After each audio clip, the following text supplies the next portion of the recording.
I'm hunted by the law. Sheriff, Wake's running.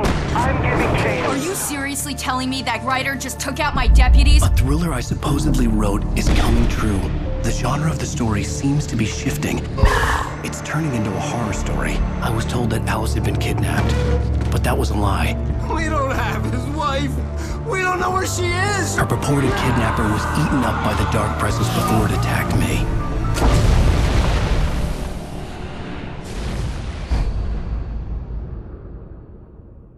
Alan, shh, baby. It was just a nightmare. Alice. There you go, Alan. Hartman. I fell. I had to give you a sedative. Don't fight it. You went through another rough period. What? Right now, it's very important that you stay calm. We don't want you to have another episode. You're a patient at my clinic. Have been for a while now. The shock of your wife's death triggered a mental illness. No, you're lying. You're suffering from various symptoms of undifferentiated schizophrenia. Bastard. It's okay, Alan. Just let go.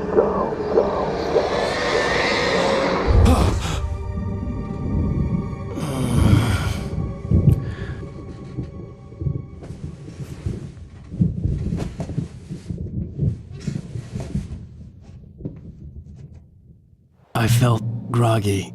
Whatever Hartman had bumped in me was making me numb. I felt like this was happening to someone else. Someone I was watching on television. I couldn't think. Couldn't focus. There were only empty sheets of paper here. No manuscript pages.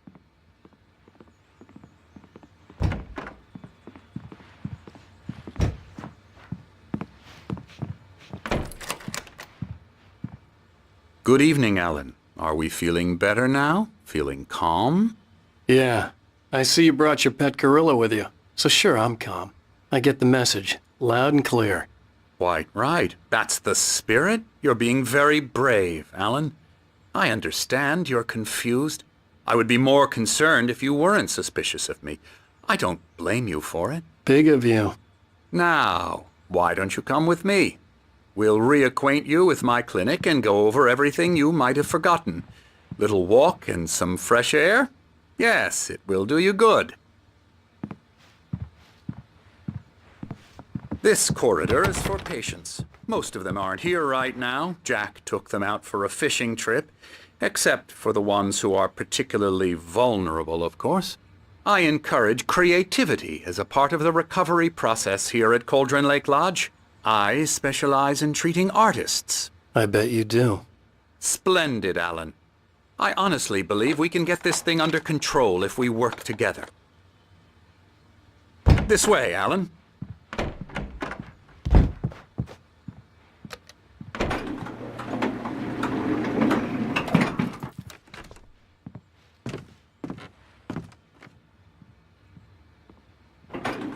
Now, Alan, from past experience with you, I know I need to get right into the heart of the matter as quickly as I can after an episode. So I'm just going to say this. Alice is dead. No. You're in a very vulnerable state until you understand and accept this. Alice drowned, and you couldn't face that. You're suffering from hallucinations, paranoid delusions, unusual thinking, an obsession about light and darkness, a feeling that everything revolves around you, your thoughts and dreams. Your mind has constructed an elaborate fantasy scenario in which your writings are affecting reality. She has been kidnapped and supernatural forces of darkness are trying to stop you. We go this way, Alan. I wasn't ready for another shot, so I went along with it. He had to be lying. But under the influence of the drug he had given me, I had to fight not to believe his words. It's all in your head. You've been making it up. Apart from the tragic accident with your wife, no one has been killed. Your delusions are just a manifestation of your subconscious mind trying to protect you from the too painful truth. Unless we fight the fantasy, it will return. I know the instinct is to resist me, but think about it. Doesn't this make far more sense than the insane supernatural conspiracy you have concocted in your mind? You're a skeptic by nature, Alan. We both know this. Everything can be explained logically.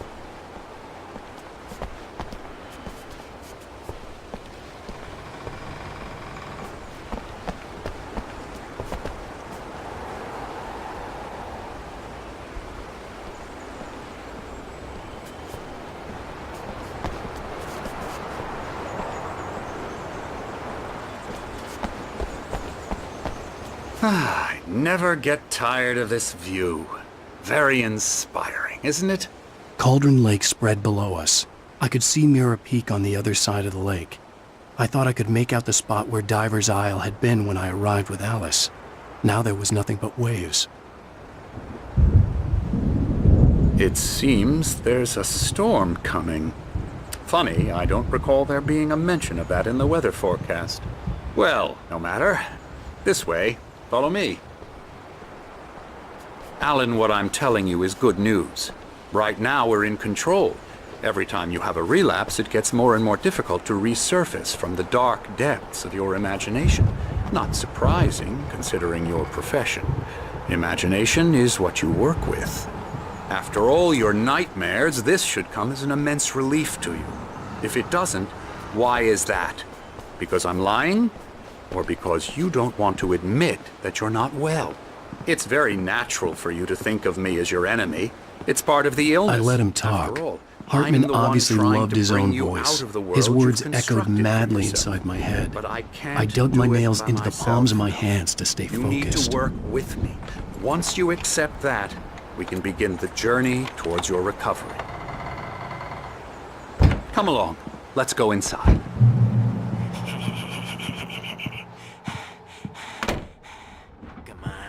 Here's the entrance to the office wing. That's for staff only. You were impressed by my trophies when you first arrived here. I do love to hunt. The great outdoors, man versus nature. It's wonderful stuff. Pretty damn wonderful, yeah.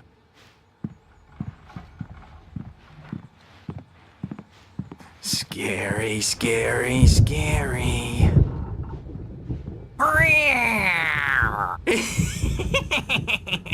Emerson.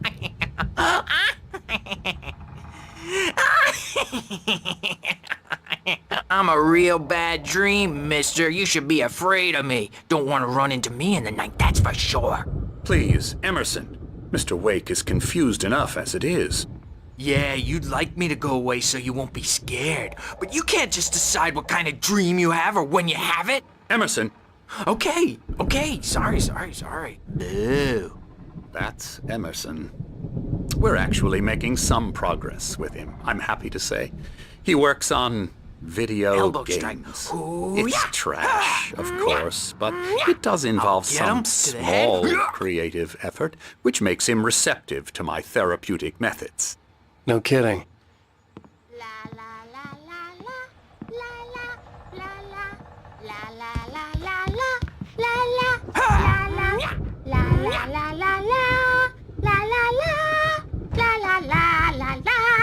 Come, Alan, this way. Now, you might have noticed the typewriter in your room.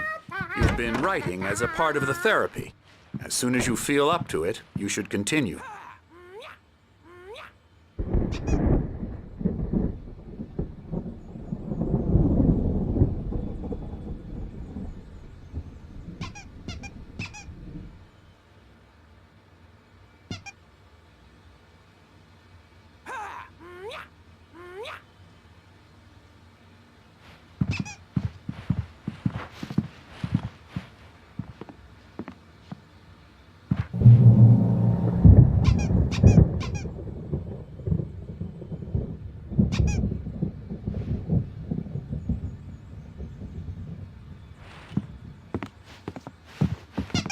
My rheumatism's killing me. There's a storm coming. Oh, what a storm. I hope it wipes this place off the face of the earth. And these two are the Anderson brothers, Odin and Tor. They had a... how should I put this? A heavy metal band in the 70s and 80s called Old Gods of Asgard. They even adopted new first names to complete the image of Viking gods. After the band broke up, they lived on a farm nearby. They are, well, in advanced stages of dementia. They're well cared for, TLC and all that. There's nothing more that can be done. I'm afraid that the rock and roll lifestyle has left its mark. Oh, that won't do. I'm so sorry to cut this short for now, Alan. The power has been acting up. I'd better go check on it. We'll continue this soon. Meanwhile, when you feel up to it, return to your room and try to write. It really is for the best. Don't you think?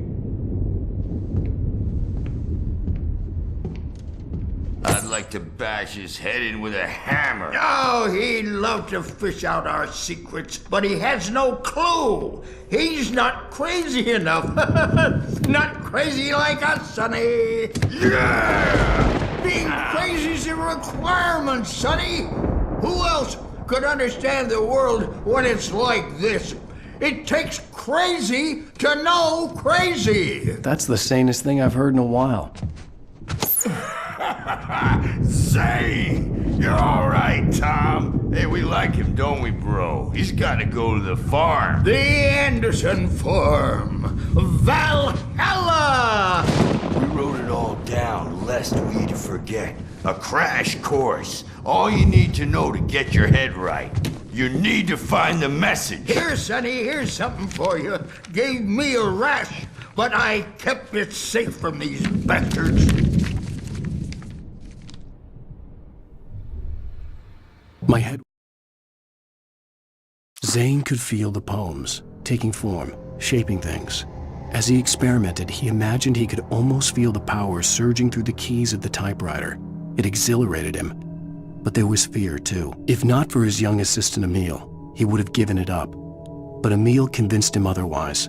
He, too, had a way with words. It was clearing up, or according to Hartman, I was sinking back into the fantasy. I was convinced he was lying to me about everything. Crazy or not, the Andersons made more sense. Tom, you got any booze on you? Tom just lost is all. Checking on him. Well, he's the boss. I may need a hand here later on, Birch. The storm's bound to make you-know-who jumpy. You know how they get. Gotcha. The doc's got me looking after Wake here, but holler if they get too rowdy. I'll do that, Birch. Hey, Wake, why don't you humor Dr. Hartman and give the writing a shot, huh? Typewriter's in your room. Something's wrong. I'm not myself. It's hard to think that there's a shadow inside my head. I can only focus on writing. Everything else is a blur. I'm trapped in this cabin. Have been for days, but it's always dark outside. My editor is real. I saw her again. She's not human. It's not human. A dark presence is wearing the old woman's face. She was covered in clinging shadows. There's a hole in her chest where her heart should be. I think I've made a horrible mistake. I don't think I'm any closer to saving Alice. It's been lying to me, using me to get the story it wants, and the story will come true.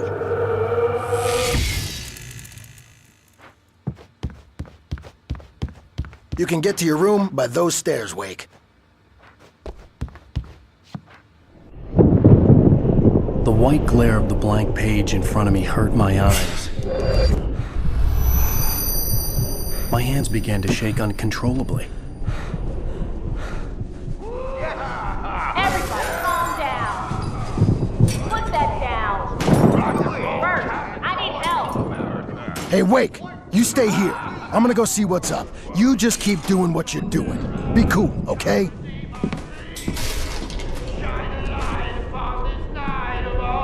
I didn't know what the chaos was all about, but it could be my only chance of getting out of here. Where the hell did he get a damn hammer? I don't My hammer's up. Here's a friendly poke. Hartman had mentioned the power in it. Maybe that was the reason for the generator and the work light on the balcony. The generator hadn't been activated, and there was no key. Well, things are unraveling fast, aren't they?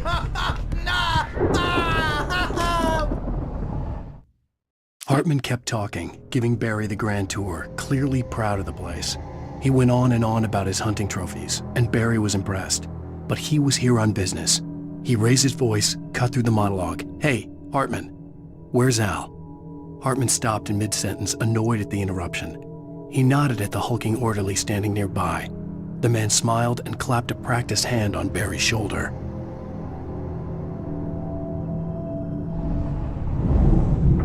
It's my store. I'm taking it. We're on a comeback tour, baby! Sinclair looked bad. That wasn't a love tap. The crazy old fart hit her hard. And if she was one of Hartman's goons, she had it coming. I could get the key to the office wing from Sinclair. I had to get to Hartman's office. He had taken all my manuscript pages. That's where he'd been keeping them. Maybe you could come out and beat our wrinkled, adult diapered asses for us, since you're so tough, Birch. We're on the road, man. You think we haven't seen punks like you before? Mortal knave!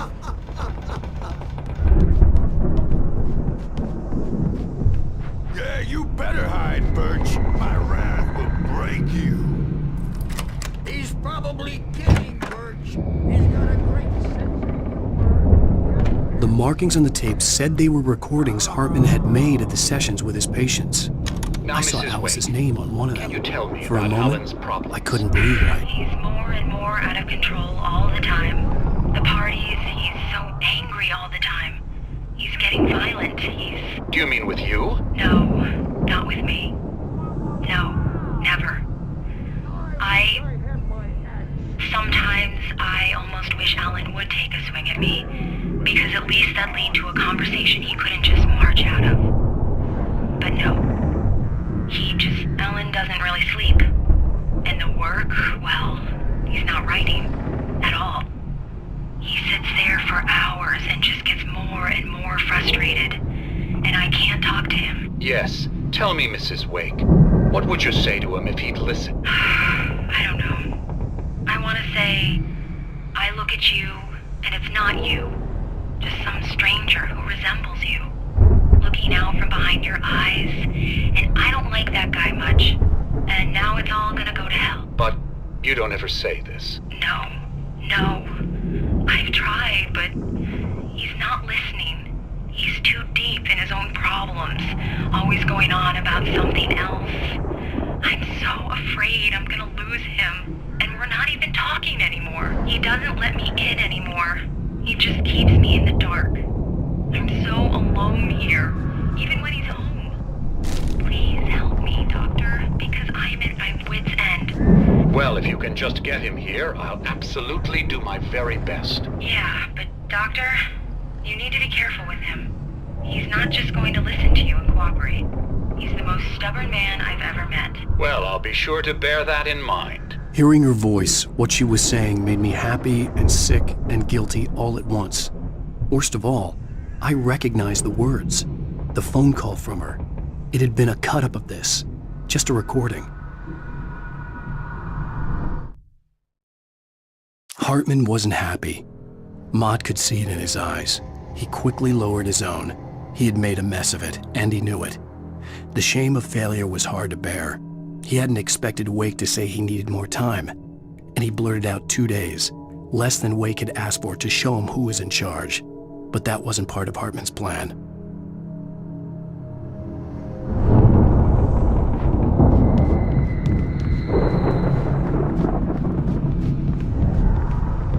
Let me out of here!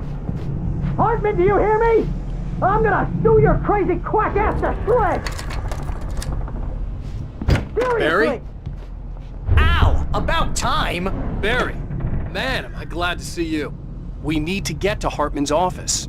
It's right next door. You okay? Yeah. I mean, no! The cops found me at Rose's trailer.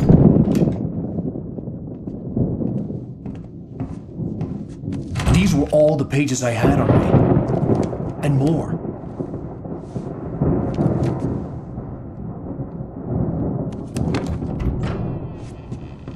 Alan, please. You're sliding back into the... Tell me one more lie and I'll shoot you in the face. Ah, well, it was worth a shot. Really, Wake, come on. Let's work together on this. You have no idea... Hartman, shut up! Barry, get out of here. I'll catch up with you. Get a car. Oh, Al, let's just... Go! Wake, listen to me.